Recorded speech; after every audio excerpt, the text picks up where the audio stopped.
های کامپرست پشتون که میگه که نه ما خو تاجیک هموطن ماست و ما قومپرستی نمی کنیم. این ویدیو این برای نجیب فیض میرسه یا نمیرسه؟ بگو او زمان تا به یاد بیار که به خاطر شهرت در یک دفتر کار میکردی، اینجا دختر خانما هست، هموطنای نازنین ما ریکارد میکنن، گفتن این موضوعات خوب نیست، این که تلفن خودت در کدام قسمت بدن جابجا میکردی، صدای یک رئیس میآوردی به رئیس دیگه، صدای یک رئیس به رئیس دیگه میآوردی. پاپیلی پایز بیادر خانه ما چندین یا بلگرم خب به نظر من نه خاصی در بین افغانای به اتفاقی پارتای و خود در تلویزیون هم کدی ما کار نگیرن چه چیزا اون پاپی پایز اونو به شرف کدام گپ زده بیادر خانه ما که بازار بامیان بیادر خانه ما میخه توهین و دشنام به نجیب فیض به خاطر حمایت از تغییر نام افغان بازار به بامیان کوچک. در ملبورن استرالیا تغییر نام افغان بازار به بامیان کوچک در منطقه دندنوک بحث و اختلاف‌های را میان جوامع مختلف برانگیخته است. این پیشنهاد که توسط گروهی از هزاره‌های ساکن ویکتوریا مطرح شده با استقبال و انتقادهای از سوی جوامع محلی مواجه شده است. تا اکنون بیش از 22,000 نفر از طریق یک تومار آنلاین از این تغییر نام حمایت کردند. با این حال این اقدام با واکنش‌های متفاوت از سوی جامعه پشتون و برخی دیگری از گروه‌های قومی روبرو شده است. جنگ سر تغییر نام افغان بازار به بامیان کوچک. اخیراً نجیب فیض، هنرپیشه و گرداننده مشهور پشتون، با اعلام حمایت خود از تغییر نام افغان بازار به بامیان کوچک در ملبورن استرالیا با انتقادها و واکنش‌های تند برخی از چهره‌های مشهور پشتون مواجه شده است.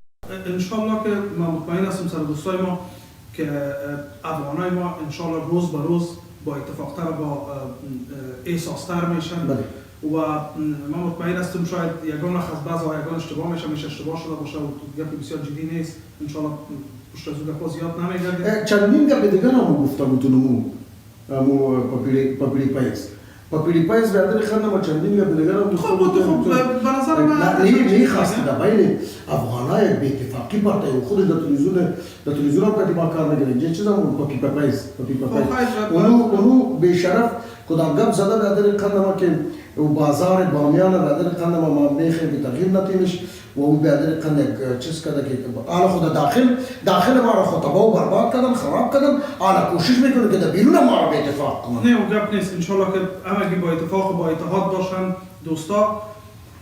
من فکر میکنم که بهترین جایی که شما میتونین سر بزنین و تفریح کنین برای فامیلی، بهترین جایی من فکر میکنم برنامه هست. مثلا همیال برنامه‌های اجتماعی، تفریحی، برنامه‌های کمدی. این ویدیو این برای نجیب فیض میرسه یا نمیرسه؟ بگو او زمان تا به یاد بیار که به خاطر شهرت در یک دفتر کار میکردی، اینجا دختر خانما هست، هموطنای نازنین ما ریکارد میکنن، گفتن این موضوعات خوب نیست، این که تلفن خودت در کدام قسمت بدن جابجا میکردی، صدای یک رئیس میآوردی به رئیس دیگه، صدای یک رئیس به رئیس دیگه میآوردی، بین دو رئیس به خاطر خودت بین دو رئیس جنگ افتیده بود. تو نام خودت نمیخواستی که از اون آدرسی که کار میکردی نمیخواستی از اون آدرس برایی و به خاطر از اینکه از اون آدرس نبرایی تفرقه اندازی بکنی، جنگ و جدل برا بندازی. چگونه مثلا از عزتت میگذشتی و تلفن در کدام قسمت بدنت جاسازی میکردی یا میرجی صدای یک رئیس به یک رئیس میبردی، از یک رئیس به رئیس دیگه میبردی. من شخصا خودت بسیار خوب میشناسم که به خاطر شهرت و به خاطر اینکه بخوای مشهور شوی، محبوب خوش شدن نمیتونی، مشهور شوی یا در بین ما افغانا تفرقه اندازی بکنی، از چه چیزها تو نمیگذری. تو فکر نکن که ما چپ میشینیم صدای ما خاموش است، ما افغانا دیگر گیمی که در بین ما بندازین دیگه ما بمو ساز که شما بزنی به اون ساز ما رقص بکنیم. شما به خاطر عزتتان، به خاطر آبرویتان و به خاطر اینکه شهرت پیدا کنی از چی چیزهایی که نگذشتین دیگه در رابطه با ما افغانا صحبت نکنین. به لحاظ خدا ما میفهمیم که شما پاکستانی ها هستین، نه مربوط ولایت قندوز میشی و نه به ربط به کدام سمت افغانستان داری و نه ربط به کدام قوم افغانستان داری یا به کدام ولایت افغانستان داری. نجیب فیض یک پاکستانی است، نجیب فیض یک پنجابی است، نجیب فیض یک جاسوس است، جاسوس ISI است، نجیب فیض جاسوس او روسیایی که به نام پنجاب در پاکستان است، این مرتبط با اونو قوم میشی نجیب جان نازنین. امیدوار هستم که صدای ما به گوش نجیب جان برسه که ما افغان ها دیگه طور فکر نکنی که صدای ما دیگه اما تو از اون صداهایی است که بالاخره بیایم به خاطر شهرت و محبوبیت های صدای خود بلند بکنیم. شخصا دوستای عزیز زمانی که ما میایم در رابطه با بعضی از موضوعات حالا وقت این صدای خود بلند بکنیم، در رابطه با بعضی موضوعات ما میایم صدا بلند میکنم، این به این معنا نیست که حالا ما بیایم حالا اومدیم ما در تیک تاک حالا باش که در تیک تاک در لایو صحبت بکنم، در رابطه با نجیب فیض صحبت بکنم یا در رابطه با احمد محمود، ما در رابطه با موضوعات سیاسی صحبت نمیکنم، جز در رابطه با موضوعات صحبت میکنیم که کسی میاد در بین ما تعصب رقم میزنه. ما سالها از تعصب خسته شدیم. ما دشمن او تعداد کسایی هستیم که قوم پرستی و ملت پرستی و سو پرستی میکنه. یک تعداد قوم پرستی هایی که بین ما افغانا وجود داره، بین فامیل، بین اعضای فامیل، بین خواهر برادر اعضای یک فامیل، ما از اون جغرافیا هستیم. هر کشیدگی و هر گپ و هر سخنی که باشه خود ما حل کرده میتونیم، ولی هیچگاه بر یک پاکستانی حق از این نمیتیم که بیاید در موضوعات داخلی کشور ما مداخله بکنه. یکی و خلاص. حالا ما از اون موضوع از اون کسایی نیست میخوام بریم در تیک تاک صحبت کنم در رابطه با کسی که بالاخره ما شهرت پیدا بکنم. ما شهرت ما خدای نکرده این نیست که ما بیایم مال بساط تیک تاک بیایم شهرت پیدا بکنم. در پولی از اینکه ما پلتفرم تیک تاک 2000 من گاهی نگاهی میایم در لایو میایم. حالا من نمیخوایم که حالا دوستا بعضی فکر بکنن حالا ما میخوایم شهرت پیدا کنم. شکر خدا تا حد شهرت دارم. اگر بعضی از وطندارای ما خوب میبینه، بعضی از وطندارای ما در خلاف کار ماست، باور به خداوند که در روزهای سخت و دشوار ما در روزهای یعنی یک این از لحاظ قانون طبیعتی است که از بعضی کسا خوش میایی، بعضی کسا خوش نمیایی. این قانون طبیعت است. ولی ما در روزهای بعد مثلا علیرضا آسایی بر ازای حق پیوست، پشتون، تاجک، ازبک دیگه اقوام رفت در کنار برادر ازاری خود ایستاد شد یا نشد. ما و شما در روزهای سخت، در روزهای دشوار کنار هم دیگه خود هستیم. حالا اگه کم از احساساتی هستیم میای مثلا تعصب را رقم میزنیم، مثلا موضوع تعصب آور مثلا در لایف ها یاد میکنیم، در تیک تاک یاد میکنیم، در سوشال میدیا یاد میکنیم، این موضوع احساساتی بودن ماست. ولی در اصل ما و شما برادر هستیم، برابر هستیم. هیچ کسی نمیتونه میان ما و شما تفرقه ایجاد بکنه. جدا از این کاله مثلا در بعضی از لایف ها میای میگه والا رهبر خودتی قسم کرد، رهبر خودتی قسم کرد، رهبر خودتی قسم کرد. هیچ رهبری بر افغانستان صادق نبوده. هیچ رهبری بر افغانستان صادق نبوده. پس بیای اونها هر خلافی که کردن، هر ناجوانی و ناخراباتی که در حق ما ملت مظلوم کرد، از اونها میگذریم دیگه. اونا هر چی کردن گیک ما و شما نکنیم دیگه. حالا ما به خاطر از اون بگیریم سالا به سر یک دیگه خود بزنیم وطندارای نازنینم.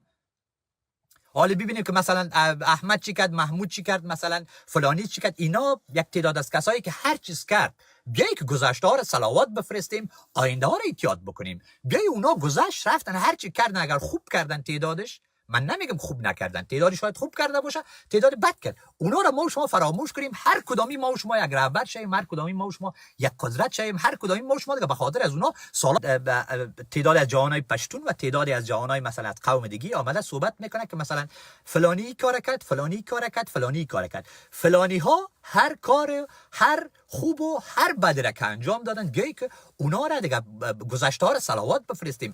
از همین حال مثلا ما با هم متحد شیم، متحدانه پیش بریم، تعصب نکنیم، با موضوعات تعصبی موضوعات نبگوییم. حزمه کرده ایرال ما بگونه پند نصیحت و این موضوعات نمیاییم در لایف نمی کنیم که حالا ما بیاییم پند نصیحت اینا بکنیم، ولی به عنوان یک انسان، به عنوان یک افغان، به عنوان از اینکه من عضو جامعه به نام افغانستان هستم، میایم صدای خود بلند میکنم و میگم تعصب نکنین، قوم پرستی نکنین، سمت پرستی نکنین. من خوشحال میشم جوانایی که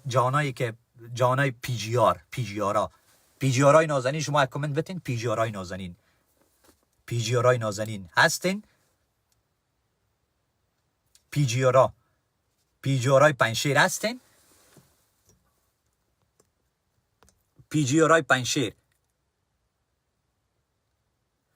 پی جی آرای پنشیر کامنت کنین. پی جی آرای پنشیر، پی جی آرای پنشیر گفتیم این فیلک آمد. پی جی آرای پنشیر، بچای پنشیر، بچای پنشیر، بچای پنشیر.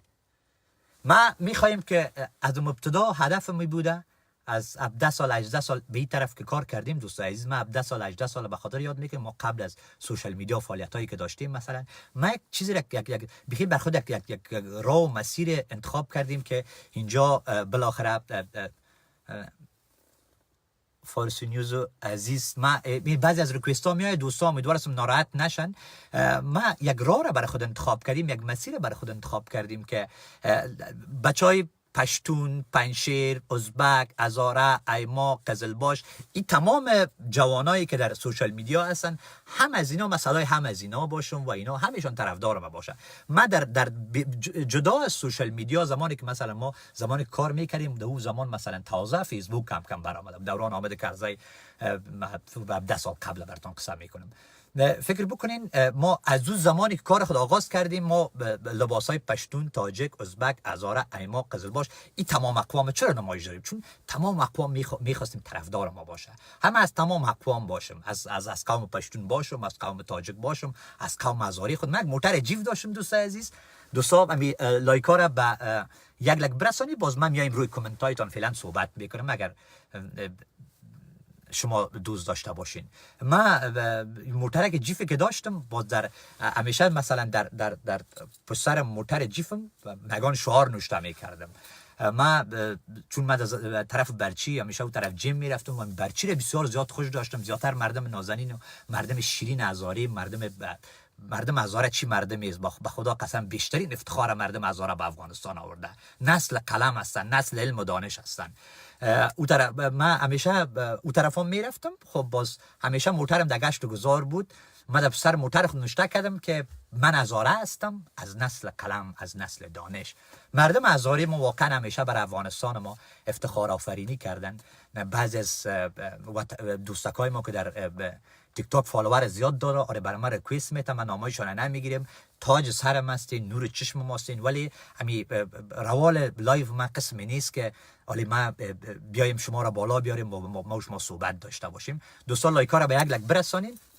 یک دختر خانم هست که ما ویدیوهایش میبینم، سارا جان. سارا جان اگر در لایف هستی یا لایف ما به سارا جان شیر بکنین. سارا جان نازنین، من برای خودت یک پیشنهاد دارم دوستای عزیز. بیایی که من یک پیشنهاد بسیار خوب برای سارا جان دارم، چون من نمیخوایم در این بحثا و در این موضوعاتی که در تیک تاک هست یعنی شامل باشم. دوستایی که تازه آلمان آمدن میفهمن که کسی که تازه بیاید چقدر در جار جنجالا می باشه. سارا اگر در لایف هستی و یا پیام به سارایی است که سارا جان فکر نمی کنی که از این موضوعات کرده که همیشه مثلا در تیک تاک هستی، خودت مسئولیت کار اینام زیاد داری، یک دختر بسیار پرتلاش هستی، نام خدا چی یک دختر خوش قامت و خوش اندامی هستی. بیا سارا جان نازنین از این موضوعات بگذر، بیا مدل شو، بیا با ما یک جا مدلنگ بگو سارا جان نازنین. باور که قد و قامت خودت برای مدلنگ بسیار زیاد، یعنی قدت خود نمیفهم چون همیشه در لایف کم معلوم میشه، کم آدم ظاهر میشه، قدت نمیفهم چند سانتی است. ولی پیشنهاد من است سارا جان نازنین که بیا از این موضوعات کرده مدل شو، مدل میشیم. ما خود در پاریس فرانسه خوب یک نمایش بسیار هم تو مقبول میگیریم. این وطندار ما باز آمد، یعنی وطندار ما نیست. یک نمایشه که بسیار مقبول میگیریم سارا جان نازنین در پاریس فرانسه. همه تو دست به دست بخیر ما و خودت قدم میزنیم تو یک لباس مقبول طبقه خانمای افغانستان به نمایش بگیریم، یک لباس مقبول طبقه از آقایان افغانستان به نمایش میگیریم. خب یک نمایش مقبول انجام میدیم. اگر سارا جان دوستایش هستین این پیام ما به سارا جان برسانین. یک پیشنهادی است که واقعا از حال کرده، از لحاظ بزنس هم من میفهمم خودت یک دختر بسیار میلیگرا هستی. من برخلاف همگی یک دیدگاه متفاوت به خودت دارم سارا جان نازنین که خودت یک دختر هستی که موضوعات تعصبی، موضوعات هیچ در رگ و ریشه خودت نیست. یک دختر چوب نام خود یک صدای مقبول، چوب یک سر صورت مقبول. بیا پیشنهاد من امیاز برات که بیا مدل شو. از این موضوعات کردم مدل هم از لحاظ بزنس برات بسیار خوب است و هم از لحاظ شهرت یا محبوبیت. اگر بخوای مدلینگ فقط یک دانه ویدیو ما و خودت بگیریم، یک ویدیوی بسیار مقبول مدلینگ بگیریم که بسیار لباسای مقبول خودت هم استفاده بکنی و ما هم یک لباس مقبول داشته باشیم، واقعا برات بسیار زیاد میزیبه. به خاطر از اینکه سارا جان نازنین اون روز یک کسی را در لایف آورده بود، برای از اونا میگه هویت تاجیک بالای ما تحمیلی است. ببینید ما در موضوعات هویت افغان مثلا بسیار زیاد جنگ جدل است و جار جنجال از تیک تاک و این موضوعات. یا آلی سارا جان یک کسی را آورده بر از اون نمیفهم یاد داده یا کسی نمیفهم خودش گفته در لایف آورده، میگه خود سارا میگه او از اون نفر از اون نفر پرسان میکنه که امی هویت تاجیک بالای ما تحمیلی است، ما تاجیک هستیم، هویت تاجیک بالای ما تحمیلی است. دیگه اینی موضوعات خوب نیست فکر میکنم با سارا جان در تیک تاک.